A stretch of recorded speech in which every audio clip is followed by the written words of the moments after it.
As you close your eyes and let the hum of your fan melt into the whispering winds of history, picture yourself walking a dirt path at twilight, your boots heavy with the day's labor, your breath fogging in the crisp evening air.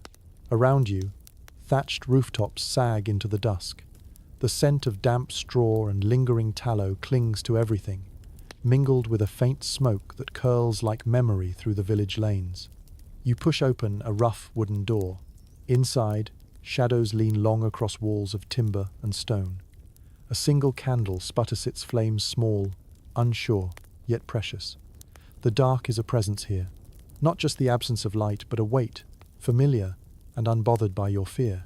This isn't fantasy. This is history. And no, you probably won't survive this night without at least one burn, one cough, or one whispered prayer for morning. So, before we strike the first match of memory, I ask only this. If this kind of raw, unvarnished truth speaks to you, click like, hit subscribe, and leave a trace of yourself in the comments. Tell me your city, your time, your state of mind. Now, dim the lights. Let the hum of your fan blend with the creak of old rafters. Let's begin. And remember, in medieval times, even fire was a fragile victory. Imagine the warmth of a fire that dominates the room, its crackling sound a comforting din in an otherwise quiet night. Darkness, deep and consuming, presses in from the corners, beyond the reach of the fragile bubbles of light created by a handful of candles or a humble rushlight. You find yourself seated on a sturdy but uneven wooden stool beside the hearth, the heart of the household. The fire's light is a savior in this time's scarce commodity, treasured for its life-giving properties. And speaking of lighting your path into this archaic darkness, so before we dive deeper, I ask only this.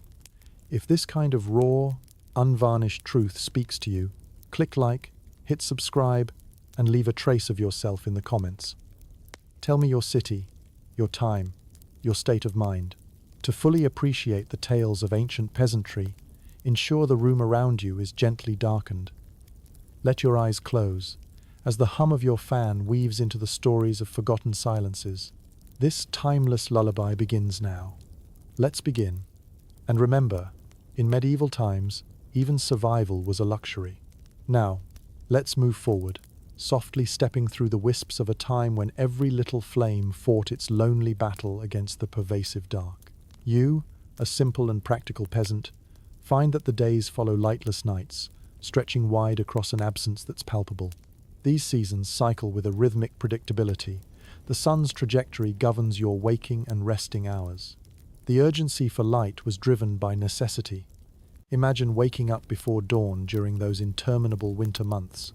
You shuffle across the cold earthen floor, fumbling to light a fire before the first light of day can guide your hands. For peasants like you, these daily tasks were synchronized with the availability of light. Each flicker, each flame, a small but vital defiance against the enveloping night. Life itself was a testament to the simplicity and resourcefulness of its people, a simplicity that demanded you manage with what was at hand. And what was at hand? Well, let's delve into the tools of illumination that our ancestors used to hold their ground amid the seemingly endless veil of night, as we reduce the everyday epics of centuries past into whispers of light. Picture this. As a medieval peasant, your life is built around the rhythm of the sun and the caprices of the seasons. The working day begins at dawn. Fields and chores await, each sunlit hour a precious commodity to be maximized. But what about those times when you found yourself shrouded in the inky cloak of night? When tasks demanded more than daylight hours could afford, you needed light to cut through the gloom. Yet, there was no switch to flick, no electrical miracle at your fingertips. What you had was ingenuity and a fiery resolve to carry on. As the cold season stretched on, every corner of your small dwelling lay suspiciously pooled in darkness. Imagine tracing your fingers over the rough, splintered edges of furniture, keen to avoid stubbing a toe or spilling the water you carried. With something always looming in the dim recesses, a flickering flame was your ally, revealing the familiar shapes around you, ensuring you didn't mistake shadow for substance. Your needs were simple but relentless. Light to cook by, to weave or mend in the evenings, and to share stories by, spinning tales that stitched community together. There was also the night watch to consider. Those times when you had to step outdoors and ensure fields and livestock were safe from nighttime predators, more mischievous sprites of imagination.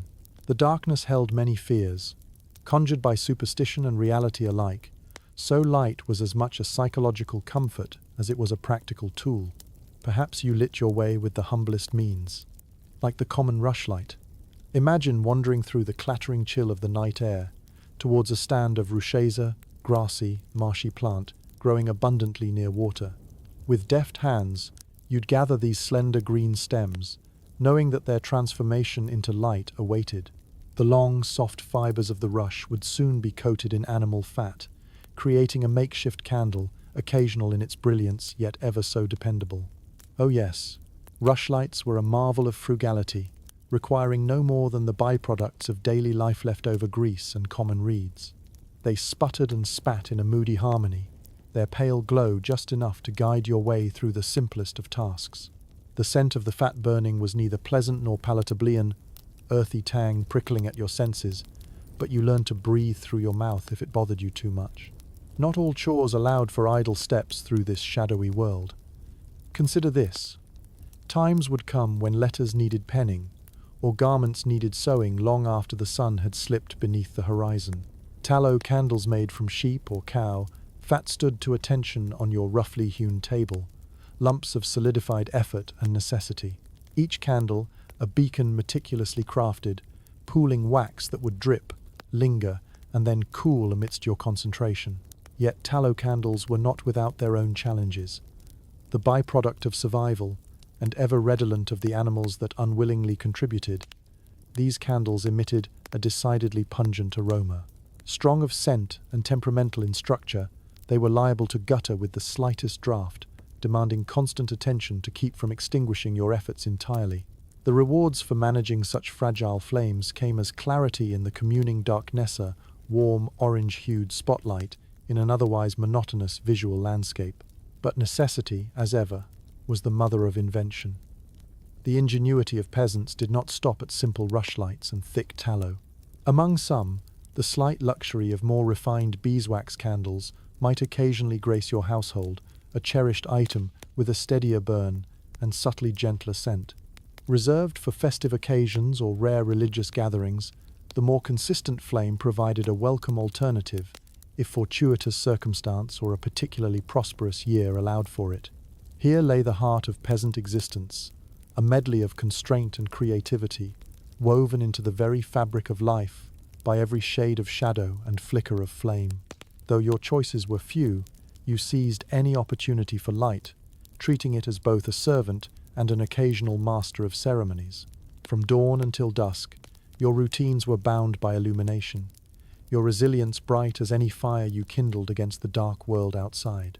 And so you continue, navigating a world that expects persistence far beyond what shimmers in the dark. As the nights stretch out longer, you find solace in these small fires, steadfastly tending to each flicker as the undercurrent of necessity whispers through the depths of what you know and what you hope the future will bring. Our journey to understand how medieval peasants like you made light their companion has only just begun. Keep that candle of curiosity burning steady. As dawn's light gives way to the enveloping silhouette of dusk, imagine holding a curious array of tools and techniques by which medieval peasants could illuminate their worlds, however briefly. Your environment is one governed by necessity, and every tool at your disposal is an invitation to conjure light from shadow. Let's start by familiarizing ourselves with the very basics. What were the sources of light available to you, a humble peasant of the medieval period? You've already acquainted yourself with rushlights and tallow candles, but beyond these everyday items existed a collection of more modest, inventive solutions.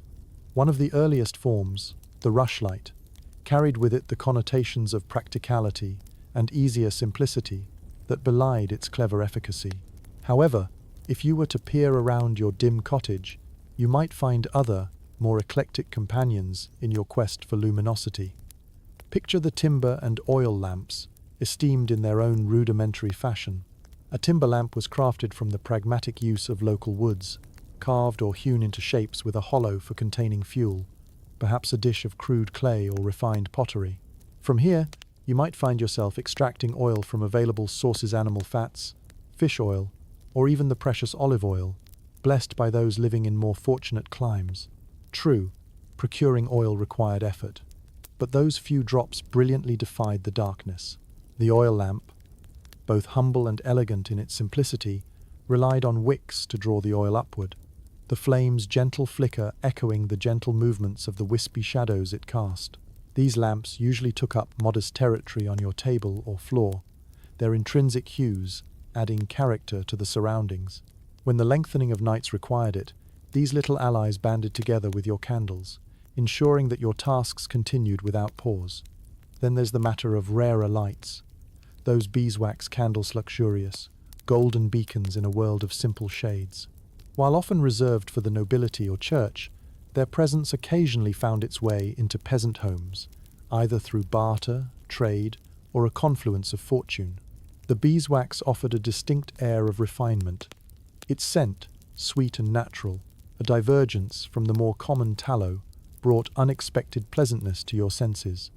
Now, consider the notion of what we modern folk might call fire management.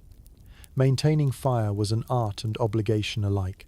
Kindling a flame required patience and knowledge that today seems as distant as the stars might seem to a child. In moments of necessity, you'd rub flint and steel together, coaxing a spark to leap onto tinderer delicate nest of dried moss, lichen, or shredded cloth.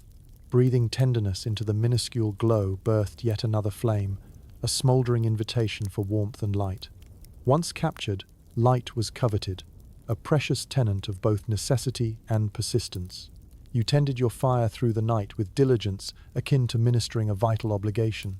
The hearth, indeed, was the nucleus of the home, a tangible manifestation of civilization whispering its light into the chorus of the night. Despite your adeptness as a practitioner of these elemental skills, the whims of weather and chance often conspired against the precarious light. Drafts of wind slipped through chinks in your cottage. Rain battered and tested the resilience of an honest torch, casting your world back to unsettling darkness. Even the kindliest of nights might betray you, extinguishing light before your tasks were through. But oh, how delight sprang forth when these fickle flames endured. By their dance, you not only extended the realm of night's possibilities, but also uncovered stories spun around flickering hearths. Each source of light in your home was a reminder that even the smallest spark could illuminate an evening, guiding you through tasks and tales until dawn freed you from night's embrace. In all things, your existence was interwoven with shadows, every day beginning with a hopeful leap toward the persistent horizon. You lived in a continuous cycle, familiar and relentless, as fundamental to you as the air you breathed or each step you took. Just as light gave birth to shadows, every shadow offered a new canvas, a world shaped by the invisible hands of history and time. As we contemplate the relentless journeys of those ancient lives, we also marvel at the enduring pursuit for light before us. Next, let's step closer to the vivid world surrounding the hearth's the beating heart of any medieval peasant home. Here, where warmth and light merged into one, a harmony bespoke an era before the electric age. Are you ready to let that imaginary warmth seep through your skin and find refuge from the hauntingly beautiful weave of darkness and light? Imagine a rhythm to your evenings that's dictated by the need for light, a dance orchestrated by necessity and resourcefulness. As a medieval peasant, you found beauty and utility in the humblest of things, and one such marvel was the making of rushlights. This simple craft, almost art-like in its production, showcased how you skillfully navigated the limitations of your time, bringing light into your home, using the earth's simplest gifts. Imagine yourself strolling toward a nearby marsh or the fertile edges of a riverbank, sifting through the tall grasses. The air around you is cool and carries the faint, sweet smell of damp earth and vegetation. You reach for the slender stems of rushes, feeling their fibrous texture against your calloused fingers. These unassuming plants held a transformative potential, serving as the backbone for your homemade lights. Once harvested, these rushes needed to be peeled to reveal their pithy career task, best done with deft fingers and an expert's touch. This core would soon be coated in animal fat, creating the makeshift wicks you'd come to rely on after sundown. The fat was an accumulation of surplus or leftover parts from meal spig, sheep, or cattle, rendered down into an oily substance perfect for such tasks. The process of creating a rushlight could well be as mundane as baking bread, yet it bore evidence of creative resilience, of crafting something from nothing. You stand by the hearth, the palpable warmth comforting, but also an ever-present reminder of the transformative power the fire held over your livelihood. Gently, you dip the rush into a pot of warm, liquefied fat, repeating the action until it takes on a glossy sheen. And there you have a rushlight, a marvel in its simplicity. As you suspend it across a metal holder or more modestly rest it against a nearby wall, you admire its utilitarian aesthetics.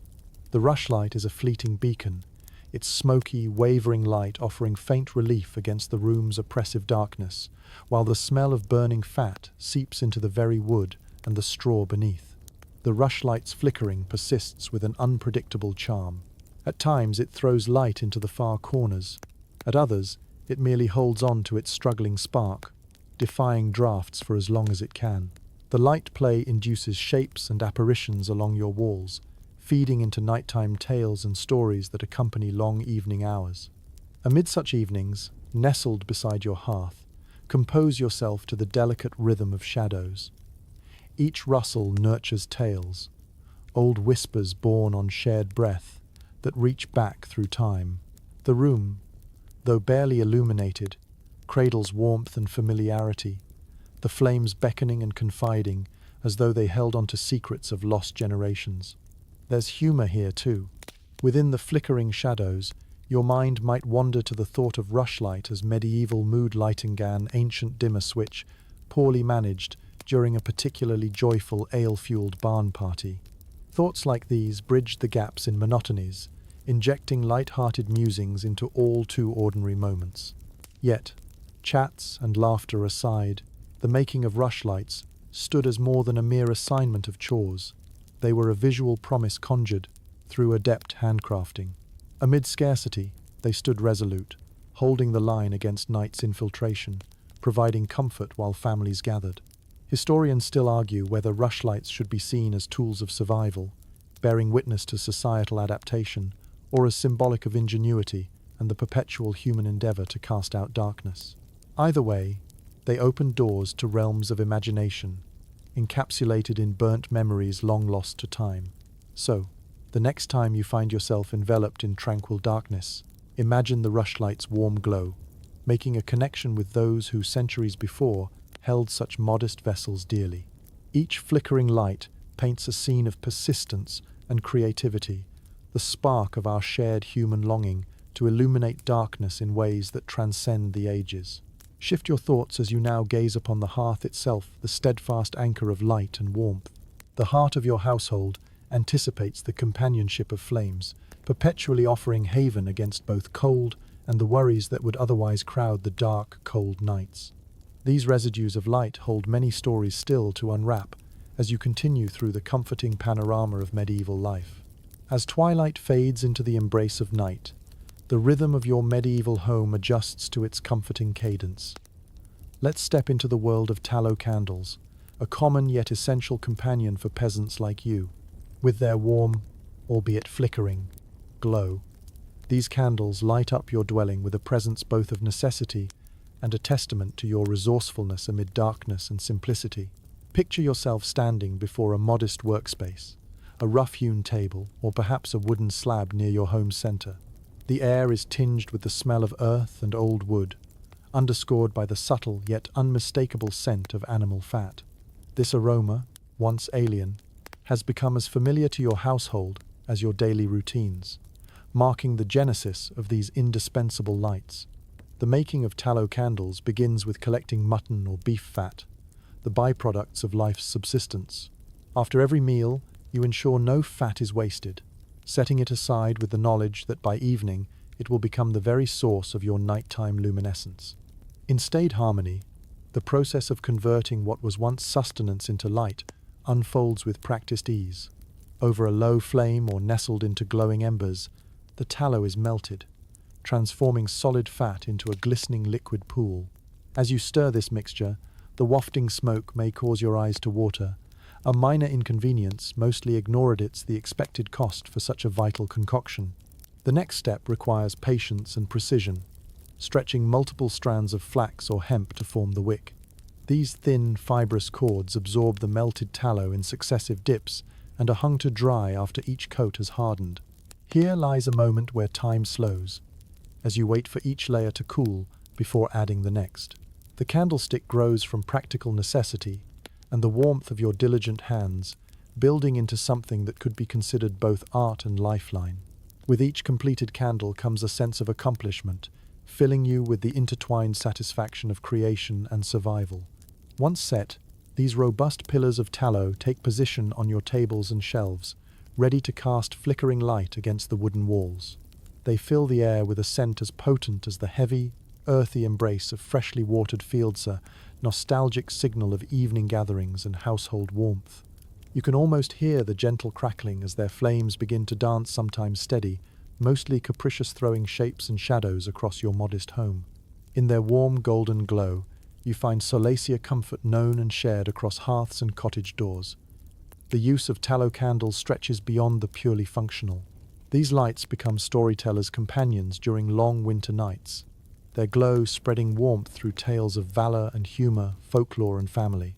And though their light is subject to whimsy, not overtly reliable, the reassurance they provide is irreplaceable.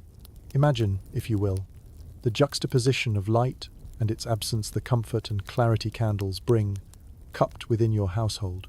Think of the casual jest. Did that shadow just move? Or does your candle flicker with trickster ambition? While the scent might not fall lightly upon modern noses, there's an undeniable charm in its identity, a mix of leather and wood smoke that builds layer upon layer over the years, embedded into the very fibers of every cloth, every timber beam.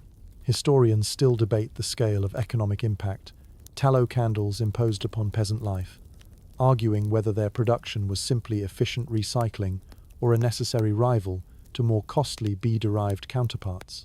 Regardless of economic implications, their presence was undeniably integral, representing the convergence of daily survival with softly spun dreams. And so you savor the comfort this modest luxury brings. Each step through your home accompanied by the tender, hovering light of tallow.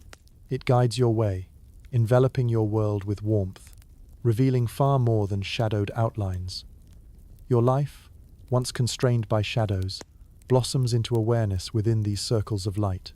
As we revel in the golden ambience of these tallow flames, let your curiosity wander toward the occasional glimpse of something rarer, a whisper of extravagance amid simple candle-crafted warmth.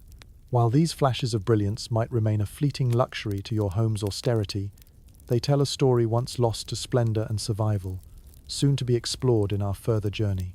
As you settle into the gentle embrace of your home's flickering light, let's consider a rarity: those splendid beeswax candles. For a medieval peasant, the appearance of such a candle is akin to glimpsing a rare celestial event, an occasional luxury amid the usual reality of animal fat tallow. These candles bring both delight and envy, a testament to the hierarchy of light as well as its accessibility. Envision yourself coming into possession of a beeswax candle. Perhaps it was acquired through barter, skillfully traded after a bountiful harvest, or presented as a gift by a kind, more affluent neighbor. Its honey-like scent creates immediate allure, a fragrance as pure and inviting as sunlight captured in solid form. Beeswax candles hold a steadier flame, a more dignified glow, whispering warmth with every flicker. They offer a glow free from the nose-wrinkling scents of tallow, gentle caress rather than an assault to the senses. The process of making a beeswax candle is both exquisite and intricate, standing in contrast to the makeshift methods you might typically employ. These candles are drawn from the labor of bees themselves, a collaborative miracle that transforms nectar into wax. Vanilla-hued and smooth to the touch, the wax is gathered from painstaking worker bee, a silent partner in the artistry of illumination. As you might imagine, fostering enough bees to harvest this wax was no simple task. Beekeeping itself was an art form, requiring careful management of hives and an understanding as deep as the honeycombs themselves. Successful preservation and harvest of these precious, golden combs require patience, often reserved for the dedicated hands of nuns, monks, or more prosperous landowners. Once you hold the finished product, its construction similar but more refined than tallow reveals its duality. The development of light, delicately layered and smooth as a river-worn stone, showcases the transformation of nature's produce into an object of utility and elegance. As you light the beeswax candle, you're greeted with an even, steady flame that shuns the unpredictable sputtering of rushlights. With a burn offering clarity throughout the entirety of its presence, the beeswax candle is more than mere luminescence. It evokes a sense of refinement. Its light spreads grace in the room, enchanting everything in bounce and glow. The warmth is inviting, offering a softness to the evening's chatter and a balm to tired eyes as you partake in evening relaxation. It's no wonder that such candles occupy pride of place in aristocratic and spiritual settings, cathedrals, and manorial halls where their light complements the reverent atmosphere with barely a whisper of smoke or scent. Yet within the peasant home, the beeswax candle represents a rare cameo, a peak illumination empathetic to vitality and luxury. The rich glow of these candles might provoke jokes as you compare the smokeless piece to the unruly, raucous relative of tallow. And so, fireside humor becomes more than warmth. It's participatory in nature, lighting the imagined within the reflected glow across constellations of humble faces gathered in fellowship. Historians still puzzle over the extent to which beeswax candles filtered into peasant life, debating not only availability, but also the pursuit of wax-producing hives as a supplemental endeavor. Were they merely aspirational? Or did they ignite smaller cottages with rare, festive exceptions? Regardless of their frequency, the joy of such fortuitous circumstance lingers captured within the embrace of light and shadow. So on those special nights when wax tears form against the candle's smooth facade, and warm honey whispers sweet nothings into your home, you are reminded anew of a world interlinked through light, where every flicker writes new stories. As you extinguish this elegant flame, your thoughts wander, warmed by its afterglow, to consider the next chapter. What will the upcoming nights demand? What other ingenious methods shall our tale uncover as we inch through the deepening shadows toward further sources for illuminating every corner of medieval life? Prepare, for our journey continues, as we craft stories around the diminutive companions illuminating homes, hearts, and histories alike. As the comforting glow of your candles fades into dim memory, we journey toward a realm where light was eked from necessity, using the common, age-old ingenuity embedded in the medieval peasant's life. Tonight, our focus turns to the humble oil lamp, a reliable ally on your nocturnal forays through darkness. Picture your modest home once more, where time-honored habits guide both hand and mind. Here, the act of lighting a room is ceremonious yet mundane, marked by resourcefulness born from scarcity. Oil lamps, crafted with the straightforward elegance of clay or metal, become de facto guardians of shadow in this twilight world. Imagine, if you will, seated at your workbench, creating the lamp itself. With supple hands and an eye for symmetry, you shape clay into a small vessel, a sanctuary for the liquid gold that will soon fill it. The process is a familiar rituale, slow yet deliberate choreography that binds creative craft and essential function. Each curve speaks to experience honed over years, perfected through necessity. Once fired and placed in prominent view, the lamp awaits its vital essence, the oil. But what kind of oil would it hold? Here, in a world defined by making do, in the marshes where reed and plant abound, fish might offer their gifts. A fish oil, pungent yet rife with possibility, might be chosen as your lamp's sustaining elixir, turning what was edible into something illuminatable, a testament to your adaptability. Elsewhere, for those with access to livestock, rendered fat might be employed, yielding a more robust, albeit odorous flame. Olive oil, pristine amber with mystical allure, is a rare prize for a countryside home, its smooth scent typically confined to trade routes and southern lands bathed in the sun's greater warmth. Imagining its presence in your lamp conjures a touch of indulgence though. Imagine its clearness drawing the fire as neatly as the finest waxed wick. The wick, a strip of cloth or flax, surrendered after having been twisted and spun into cord, draws its nourishment upward, coaxing flame from within the pool. As you bring flame to wick, anticipation hangs like a suspended breath, until the fire catches and there you're enveloped by a gentle, flickering light that's friendlier than it seems. This gentle luminescence does more than merely dissolve the darkness. Its moving shadows acquire a life of their own, dancing across walls and stirring the recesses where the day's weariness might settle. An oil lamp, unlike its solid allies, requires tendinga relationship of feeding and adjustment, not unlike nurturing a garden, a balance between handle and flame. The lamp's burn can withstand draughts that would douse a candle, unfaltering but for a draught without caution. Its economy of light lets you carry on with evening chores, crafts, or perhaps favoured diversions, a moment of respite caught in soft illumination. Imagine reclining with a loved one under this light, engaging in ritual conversation where you jest about the lamp becoming a candle's sophisticated cousin, more graceful, less odorous rival. The humour lightens long evenings, knit close by weaving and mended garments, guided with needle and time. And though the conversation may drift and wane like the pool of oil, the lamp remains steadfast, casting shadows with unerring persistence. It is here, within these circles of light, where stories of old might dream themselves into woven fabric, imprinting threads of folklore and tales passed along slipstreams of time. Historians still argue whether the oil lamp's prominence symbolized progress or tradition, a reflection of diverse human enterprise, or a lingering legacy from bygone eras. Was its use a technological advantage, or was it just another simple solution to an ageless problem? Its whispers are muddled through paths still explored, its stories in the flame-lit margin becoming eons of human experience. As this evening fades, grounded in oil lamps' shadow-worked illumination, let the story arouse your imagination anew.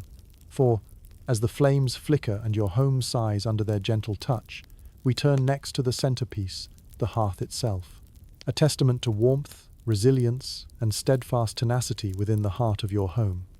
Here lies yet another chapter of light's dance through a peasant's life, etched into its glowing embers and soft ash. The hour grows later, and in the center of it all is the hearth, the warm beating heart of your medieval homier source, not just of heat and light, but a core around which your entire existence spins. Picture the hearth as it stands, a rustic yet solid construction, broad and welcoming, an elemental altar that offers both sustenance and solace in its ageless glow. As you huddle closer to the fire's embrace, feel the rush of warmth against your chilled skin. The air around the hearth is alive, somewhere between the fragrant smoke of oak or pine and the earthy tang of faint humus, a reminder that this warmth is hard-earned, a transaction between nature's bounty and human effort. The comfort it provides is matched only by the sheer necessity of its light. For the medieval peasant household, the hearth is more than a singular fixture. It's a testament to survival, a unifying force boasting ample light for each living space. Flickering flames weave tales of the day as shadow puppets across rough-hewn beams and straw-covered floors. In the evening's deep embrace, firelight becomes your work lamp, as well as the most luxurious of evening entertainments. Every task, from the mundane acts of mending clothes to the all-important preparation of meals, is done in reverence to the fire's danseur pirouette of near-blinding brightness surrounded by tangible, star-spun shadows. This light allows you to transcend the limits the sun once imposed, stretching your day with each rise and fall of glowing embers. On bitter nights, when cold encroaches from every corner, the hearth becomes a sheltering beacon. Your family gathers close, taking solace not only in the fire's warm embrace, but also in the shared stories that the firelight calls forth. Picture the way your household knits together around those flickering flames. Children gaze in wide-eyed wonder as legends and lullabies merge with the crackling wood. The design and positioning of a hearth within your home are not by chance, but dictated by practicality and necessity. Positioned centrally, it spreads warmth with diligent persistence, guiding the very layout of your living space. Walls and furnishings stand in respectful arrangement, silhouettes casting against the evening's veil much like whispers shared at twilight mass. Shouldering its share of toils and fears, the hearth sustains not only warmth and illumination, but also the art of cookery, fragrant alchemy, bringing forks and spoons to life. Picture the hanging pot, home to simmering stews or potage's favoured sustenance, handed down through generations now dancing on heat. Lists of ingredients swirl as you stir, wild herbs, root vegetables, and the occasional savory cut, all surrendering their essence to coalesce into shared sustenance. Laughter mingles with zephyrs of steam and smoke, music to ears attuned to family life. Here, harmonious warmth entwines itself into the sinews of songs shared by heart, melodic rites crossing thresholds of memory and imagination. The hearth requires attention and reverence. It consumes your tasks and your moments, the daily ritual of tending and taming its relentless power a piece of your routine. A rhythmic practice, as vital as tilling the fields yet its reveal, is not without risk. Fire is a fickle companion, its temperamental nature gifting and occasionally taking, depending on your skill and fortune. The hearth's embrace, though generous, is not without its challenges. Flames jump and sparks tread dangerous paths. A moment's inattention may see thatched roofs smolder, cob walls battle against lambent fury. Yet you meet these challenges with ingenuity and prudence, knowing well the hazards yet craving the warmth that offsets winter's chill. In every medieval home, the hearth stands as the centerpiece, an enduring symbol of the dichotomy between survival and comfort, casting its glow on the tapestry of household life. It's a tome of history, drawing from its embers every flame-lit page that narrates the small epics of daily endeavor. Scholars still intrigue themselves over whether the hearth's role signifies mere function or societal enrichment, a dance upon which the shadows of individual and shared stories entwine. Was it architecture's primal necessity or life's true crucible for communion? History holds the answer somewhere in those hallowed corners, amid the ashes and the lingering heat. So as you drift deeper into your memory's embrace, softened by the hearth's protective glow, take solace, knowing that its light guides even the darkest of paths. Tomorrow brings new flames, fresh canvases painted upon nightly shadows. For now, let yourself rest gently against the warmth shared across centuries, feeling so achingly familiar that it carries dreams sweet enough to last till dawn. With the hearth softly glowing in the background, it's time to explore the daily skills medieval peasants honed to keep their fires alive, ensuring every flame clung to life like a stubborn ember against a drift of snow. It was a tradition of diligence passed down through generations, each new dawn demanding a continuation of these gentle arts. First, imagine yourself waking in the pre-dawn chill, your breath visible in the frosted air as you rise shivering from your straw-stuffed mattress. The remnants of yesterday's fire still lie in the hearth, a bed of ash concealing a few stubborn embers, hope cradled in a cradle of soot. The air is brisk, sharp against your skin, ready to be conquered by the morning blaze. The skill resides in nurturing these embers to life. It's all about careful coaxing, gently stirring the ashes to expose glowing bits still clinging to warmth.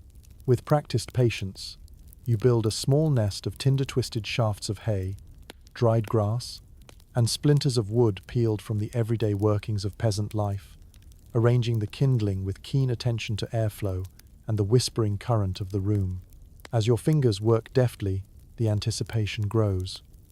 You strike a balance between reverence and practicality, offering the embers breath enough to stir them, coaxing the magic of fire with every exhaled whisper. There it is, the initial, timid bloom of flame, hesitantly catching on the offered twigs and fanning out. With each encouraging breath, a small inferno springs forth. Even in this nascent state, it triumphs over dawn's stubborn chill.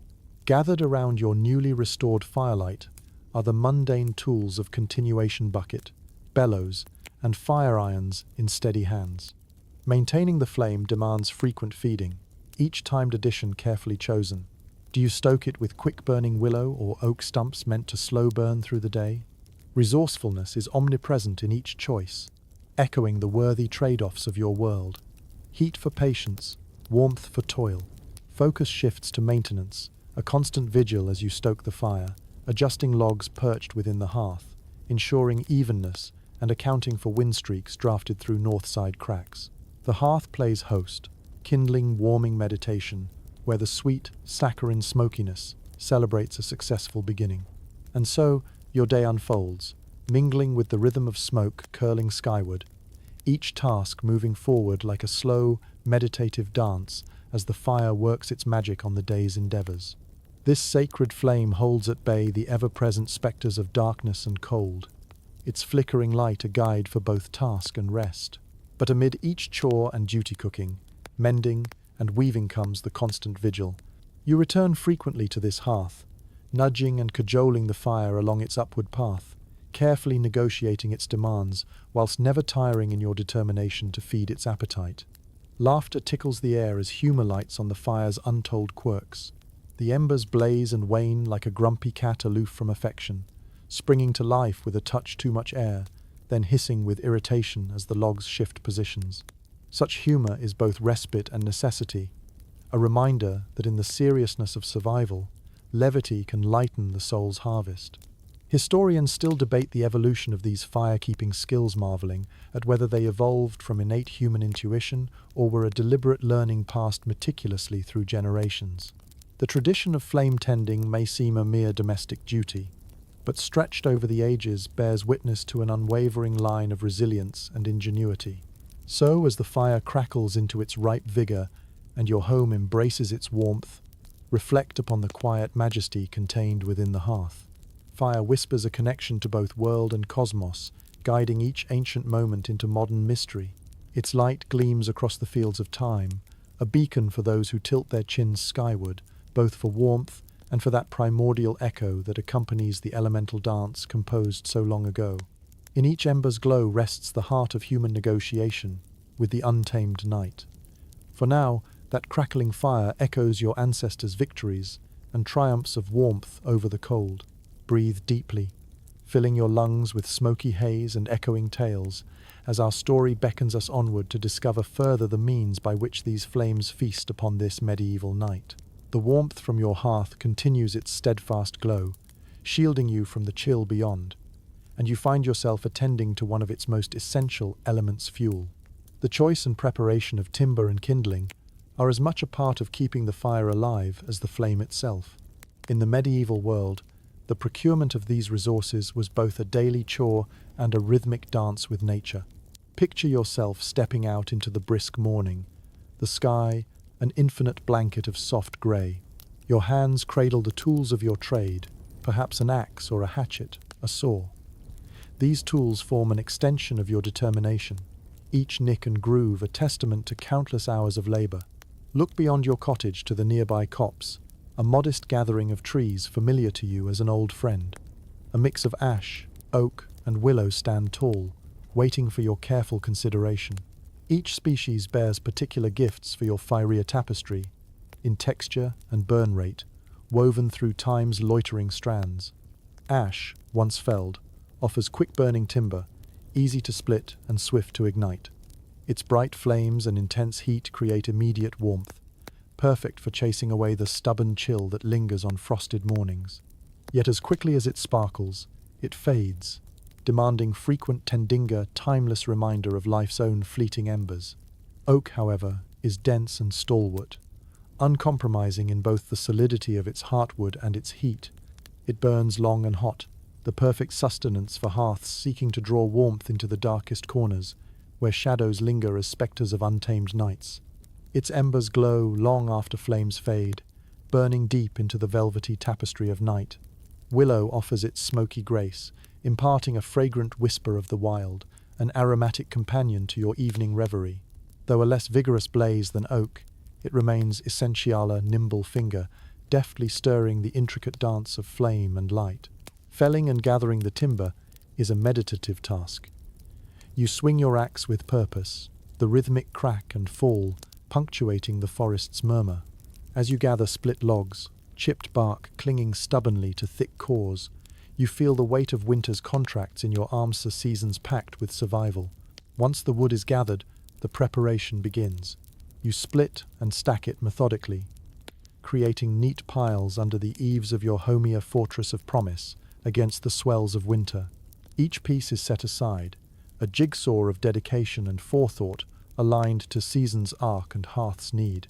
The kindling prepares its debut, a tangled assortment of stripped bark, twigs and pine cones, awaiting their chance to be kindled into radiance.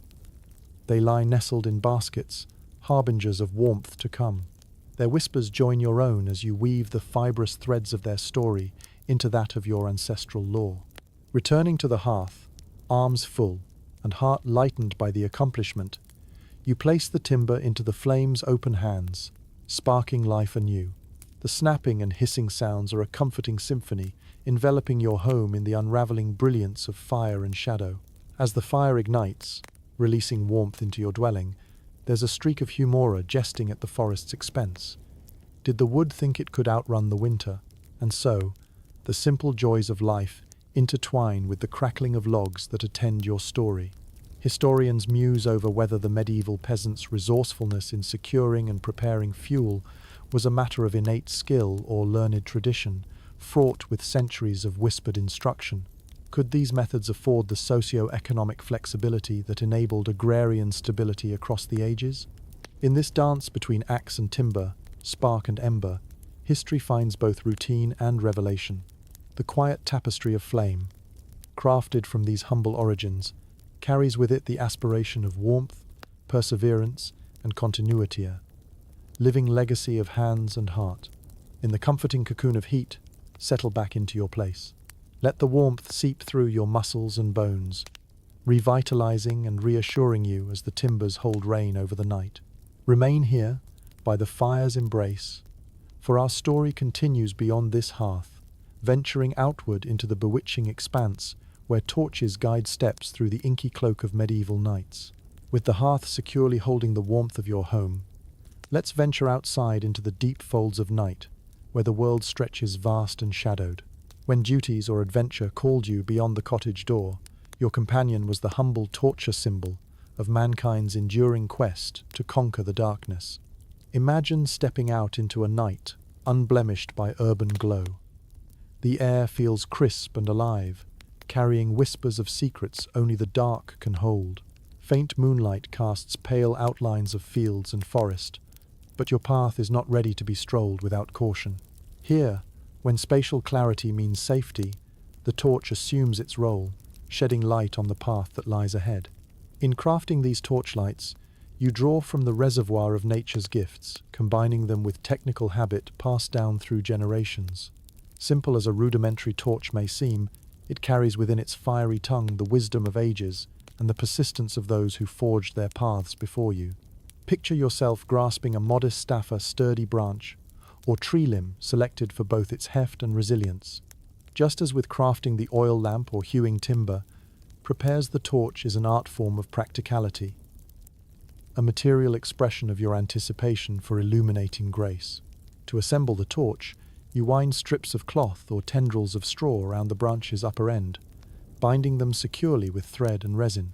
You coat these bindings generously in pitch or tallow, the resinous mixture drawn from tree sap or animal fat intended to nourish your torch's fiery appetite. The very act of lighting this torch holds communal significance. A dip into your hearth's welcoming flame, or a shared spark igniting the resin, connect you to those who labor alongside you, as torches flare into ignited life just past cottage doors. As its golden illumination spills across the landscape, the torch becomes a sojourner's extension its cast, allowing you to navigate through the intricate tapestry of countryside nights. It beckons you forward, revealing paths less traveled, stones undisturbed, where steps trace ambling melodies that echo through each furrowed field. Outside the cottage, under the soft starlit canopy, every shadow grows softer in the torchlight's natural allotment, alleviating your own imagined perils. Yet it is not merely as a guiding light that the torch serves. As you roam through village lanes or over distant meadows, it stands as a social bond, forging connections strong and fleeting alike. Perhaps few find as much humor in its dance than those who might jest about when the torch turns combustive gale upon its carrier, the brief moments where flickers carry stories on sudden puffs of air. How often was the road filled with laughter when a clumsy wanderer found themselves spinning under its errant sparks? The torchlight offers more than illumination. It carries its own folklorious sense of cultural anthology that runs as deep as the generations that have wandered alongside it. In tales both spoken and unspoken, the torch turns ghosts and night creatures into shrouded marvels, muted by the aurora of fire's presence. Historians delve into whether the torch's role as nightlife companion was mere utility or one of socio-cultural awakening, bridging communal rashness and a spirit of mutual understanding? Does it stand as an ancient wonder, or time's enduring metaphor for symbolic connection between realms known and unknown? Bearing it forward, you walk with a sense of certainty and liberation. Each step echoes the chant of bygone travelers, strengthening the bond you hold with those who have walked these paths before, beneath constellations as timeless as your odyssey itself. As you journey with this flickering guide, you sense its warmth, caress your face beneath the shroud of night, the glow stitching together horizon and earth under a moonlit smile. Carry this flame, nurtured and nourished, as it holds back the night for just a little longer, as it whispers tales yet unraveled by our passage. For now, our journey leads us onward, toward nature's own guardians of light, those celestial companions offering paths of gleaming guidance composed of moonlight and starlight, that mirror humanity's deepest longing for stories stamped across the midnight sky. As the golden glow of your torch retreats, you lift your eyes to the vast expanse of the nighttime sky, a tapestry woven with the soft luminescence of moonlight and the shimmering companionship of stars. In the medieval world, these celestial guides offered more than mere beauty. They provided a source of light and navigation, a comforting embrace from nature itself when earthly elements faltered. The moon, La Lune, shines down with her gentle radiance, casting silver threads upon the land, bathing fields, woods, and villages in a light both ethereal and familiar. For you, a peasant staring up with both wonder and reverence, the moon is a constanta celestial sister whose phases dictate so much of your routine. She is your nightlight and your calendar, waxing and waning with a timeless rhythm that shapes everything from sowing to harvest.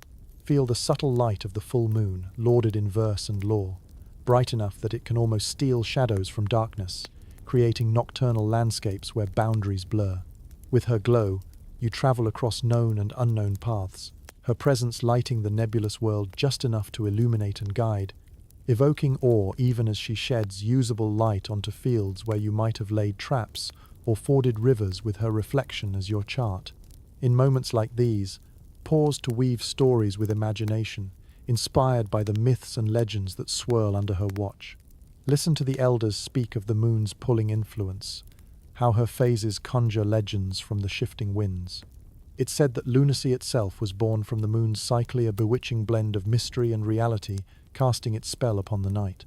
Equally splendid are the celestial companions, the star-stony effulgence pricked through the velvety fabric overhead. To you, they are eternal travelers mapping points of reference in the vast canopy above, guiding sailors across restless seas and shepherds across open lands.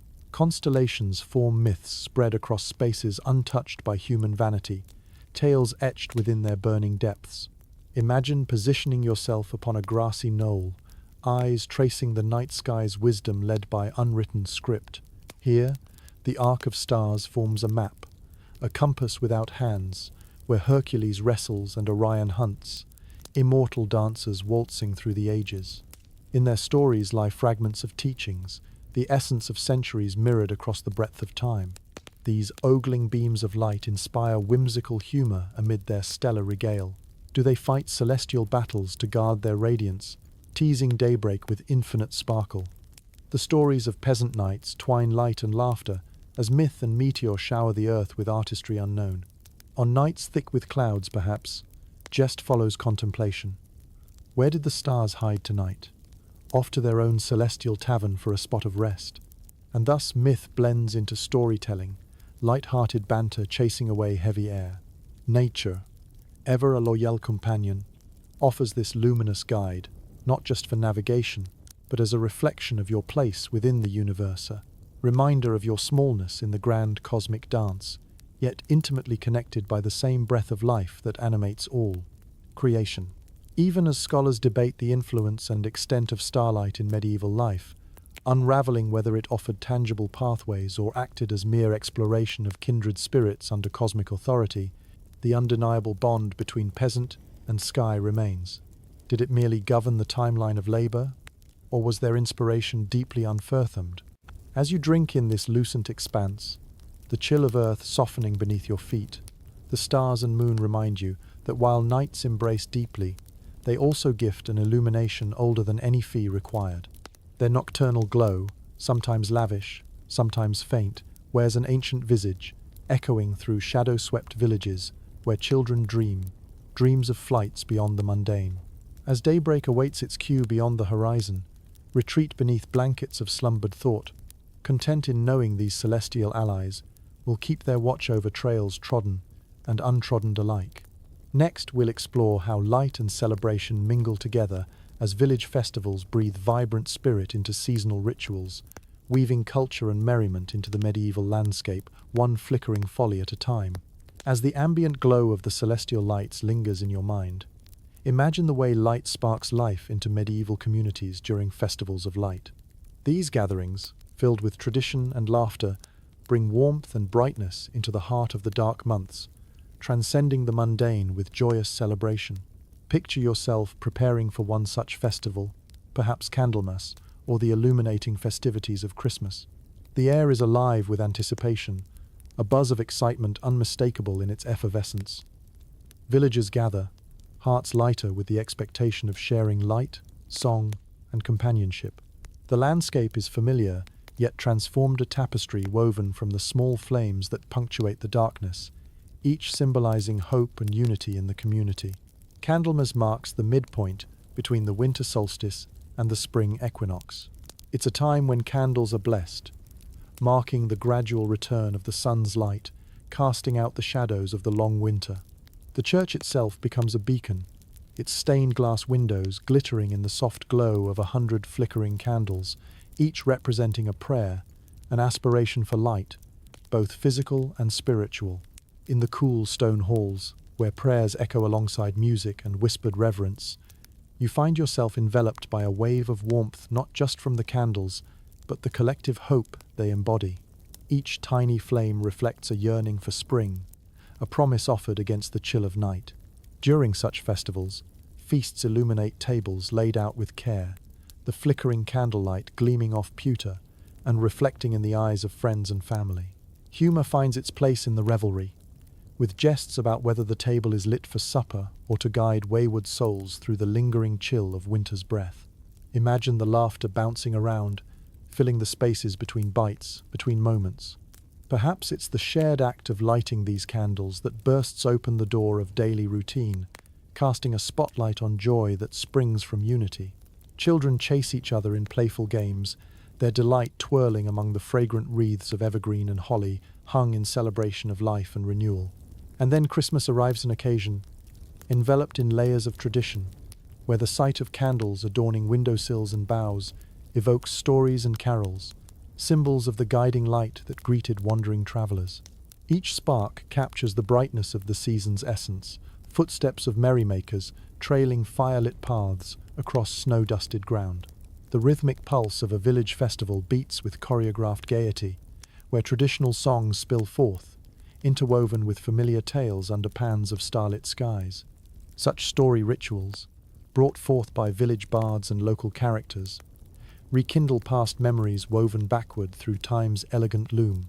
Historians dispute the origins of these festivals, arguing over their blend of pagan rituals with early Christian traditions. Were they a natural progression, or carefully crafted perseverances of the ecclesiastical calendaras, much a part of survival in spirit as subsistence through harvest? Regardless, the festivals shimmer with radiant spirit, knitting the tapestries of human connection. They offer you respite, their luminescent tone uplifting hearts, binding neighbors into family, renewing your resolve against the restless cold. In these bright moments, differences melt, illuminated faces shine, revealing shared humanity. Linger here in the warmth of light, candle in hand. Immerse yourself in the whispers of yearnings. Laments turn to laughter, shadows ignited on unforgettable nights. As the stories wane, retreat back into the cradle of your imagination. Flip forward to a precious moment where light invites collaboration and bonds neighbor to neighbor, leading us into shared spaces, places that unite and enlighten whole communities, lighting the darkness with a collective luminosity all their own. As the echoes of laughter and the flickering cheer of village festivals fade into soft memories, we wander into shared spaces where light serves as a communal gift, illuminating not just homes but the heart of medieval life. These are places resonant with the hum of voices, where light kindles warmth in both surroundings and souls. Consider the village tavern, a beacon of light and chatter in an otherwise quiet landscape. As you ease open its worn wooden doors, the warm glow spills out into the night, inviting you into a realm furnished with simple benches and stout tables, alive with the scents of ale and roasting meats. Here, candlelight flickers from every corner, dancing upon the faces of villagers who gather to unwind, to share stories seasoned with humor beneath the gentle sway of lanterns, hung as low-humming planets in the night. Picture yourself seated among familiar faces, the air rich with conversation that rises and falls in time to the clinking of mugs and the crackling of a well-kept fire. The walls, steeped in the aromas of countless gatherings, hold an intimate library of laughter and lore. It is within these walls that light's most communal nature reveals itself, as tales are told, victories recounted, and the day's toils are softened in the candlelit presence of friends. The tavern, which so often serves as a nexus for community life, thrums with shared light. Here, grievances find room to mellow, joys are celebrated in their purest form, and humour springs eternal in the playful interplay between shadow and flame. The banter is light, a balm that softens the edges of hardship, a jest exchanged over a foaming tankard, eliciting groans and guffaws from all corners of the room. In these shared spaces, light's gift is not just physical, but communal. A warmth that knits together lives with threads of resilience and joy. As laughter rises, mingling with the flicker of flame, take solace in the presence of kindred souls, buoyed by the music of the night, which spills through the open shutters into the village square. Outside, the church stands as another emblem of collective light. Its doors open wide to welcome parishioners into a sacred embrace, where sunlight pours through stained glass, painting vibrant patterns of faith upon the stone floor. Candles crowd the altar, their flames flickering prayerfully, casting halos of warmth and serenity that seem to transcend the ordinary reach of light.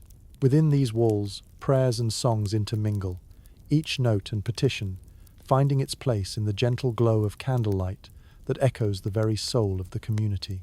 This is a place where shadows are softened, hearts lifted by the daring promise of light that speaks of hope and perseverance across pews lined with neighbours. The church's bell tolls and hymns rise sacral echoes that ignite the sacred flame shared within. Light here is a reverence, shared through whispered benedictions and the resolute community spirit. It is a space carved out of devotion, where light is a testament to unity, to belief that transcends the everyday, casting its radiant touch upon the hearts of those who gather. Historians debate whether such spaces were simply functional, or if they served as the soul's respite, a space where society's tapestry would weave more tightly. Was it simply shelter from the night, or did the shadows cradle the unified aspirations of a people bound together? As you linger, the tavern and church reveal their secrets of play and piety, two sides of the same coin that spins luminescence through medieval life. Reflect upon the tavern's cheer and the church's serene dignity as they together forge a community bound by flickering light. Now, allow these shared memories to guide you gently into contemplation as we delve into the shadows cast by risks, the perils ever present, where fire meets timber and light's promise rubs threads with danger. Light the path forward, casting flickers on stories worn by history's ageless passage. As you journey from the warmth of shared spaces bathed in the glow of community light, turn your thoughts to the ever-present danger that accompanied the medieval dance of flame and shadow. Fire held within it the power to nurture, to illuminate, but also to destroy. The risk of such a potent force was a spectre that lingered in the minds of peasants, challenging their careful balance between light and housing safety. In your modest home, built with timber and thatch, dreams of warmth and light are tempered by the reality that a stray spark could undo lifetimes in a night. Imagine yourself there, tending the hearth, your hands deftly managing embers, a watchful silence accompanying the crackling flames. The ashes whisper stories, but they also intimate caution, a reminder of the delicate art of fire management. Picture how the value of fire stood in stark contrast against the fragility of the structures it dwelt within. Thatch roofs, warm yet vulnerable, breathed with the life-giving warmth of hearth smoke, while wooden beams supported the dreams they encapsulated. A single misplaced ember, a moment of inattentiveness, held the potential to set alight tales of common enterprise and lifelong toil. In your own domicile, you safeguard against these risks through vigilance and maid rituals. Your presence at the hearth is not passive, it's intricate, involving skills acquired through both necessity and tradition. A rake dispels accumulating ashes, reducing the fuel for an unexpected blaze. Essential, too, is moderation in quantity and replenishment, a measured dance of warmth and safety that protects the family's heart. An agile awareness pervades. Keep hearths clean and chimneys clear of obstructions. Every evening serves as rehearsal for avoided disaster. Each curtain of ash that settles is an invitation to caution. Sometimes, humor surfaces to mitigate the tension. Are we tending a hearth or summoning a fire-breathing dragon today? Yet humor does little to dissolve the reality of danger, a caution shared not only within homes but carried broadly across villages. Entire communities held a collective vigilance, a shared responsibility to guard against the risk of fire spreading like a swift and untamable beast upon the wind. Picture the sight of villagers rallying with buckets, scrambling toward the distant echo of a llama glow, not of festivity, but of urgency, lighting nightingale, darkened streets. In every village, shared spaces became crucibles for balancing Illumination's allure with its peril. Taverns observed strict care, flames confined and checked with sobriety, not intended simply for their patrons in this place where missteps echoed widely, vigilance meant life. Churches, made of stone, served as both refuge and guardian. Their cathedrals stored sacred flames, monitored closely, ever aware of the whispered threat that might char cascades of faith. Divine intervention aside, watchfulness was just as biblical an expectation. Meanwhile, stories traveled fables spun from city to hamlet, relaying both cautionary tales and heroism. Characters grounded in medieval lore announced both the marvels of managed fire and the perils of unchecked flame, stoking imaginations alight with moral and incandescent lessons. Historians question whether fire served as a catalyst for communal advancements, urging innovations that bore safety alongside evolution, or whether caution itself defined medieval habitation. Was it merely an instinct for survival, or the genesis of societal development that it fostered? Amidst such shadows, as flickers of understanding ignite broader comprehension, you find yourself heartened by the measured vigilance of ancestors. With ears attuned to both murmur and roar, you safeguard what you cherish most, composing narratives of survival and fortitude. So, as the night wears on and flames settle into their cradles, soothe yourself with the notion that light, carefully cultivated, forms a Siona lineage that extends through time. As you envelop yourself in the hearth's embrace, resolve to trace the stories of solutions devised in ancient times. Next, the journey unfolds further into preparations peasants took to defend against such threats, to calm the stroke of cosmic inequity, and allow flames to warm their homes without devouring them, word by careful word, step by guarded step. With the light from the hearth providing a comforting glow, step into the mindful preparations that medieval peasants took to shield their homes from the very fire that warmed them. It was an era when fire safety was paramount, an essential duty where pragmatic measures met timeless wisdom to protect lives and livelihoods from the ever-present risk of flames. Picture the medieval cottage again, its construction deliberately framed from earthy materials and labor. A thatched roof, warm yet flammable as paper in a dry breeze, could not simply be left to chance. So, you took measures, weaving layers with mud or clay to fortify your domicile against the sudden strike of a rampaging spark or a wayward ember cast astray. Consider the various techniques you employed to safeguard your world.